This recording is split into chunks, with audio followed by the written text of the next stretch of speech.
37-ші есеп. Футбол турнирінде 6 топ бір-бірімен бір ойыннан ойнап шықты. Жарыста жалпы неше ойын болғанын анықтаңыз. Яғни бізде 6 топ бар дейді, оларды былай белгілеп шығайық. Бірінші топ, екінші топ, үшінші топ, төртінші топ, бесінші топ және алтыншы топ. Бізге айтады, осылардың әрқайсысы бір-бірімен бір ойыннан ойнап шықты дейді.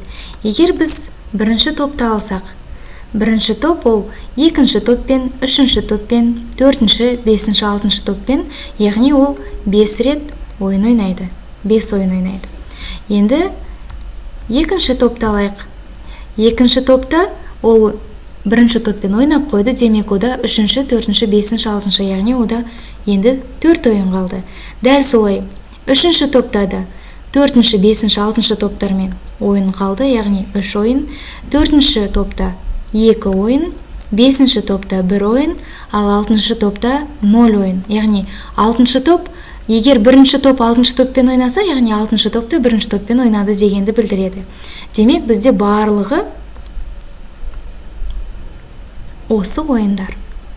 5-ті 4-ке қосамыз, оған 3-ті қосамыз, оған 2-ні қосамыз, оған 1-ді қосамыз және оған 0-ді қосамыз. Бұл футбол турнирінде болған барлық ойындардың жалпы санын білдіреді бізге. 5-ке 4-ті қосамыз 9, 9-ға 3-ті қосамыз 12, 12-ге 2-ні қосамыз 14, 14-ке 1-ді қосамыз 15, 15-ке 0-ді қосамыз 15. Демек, футбол турнирінде жалпы 15 ойын болған. Нұсқалардың ішіндегі дұрысы ол Б нұсқасы.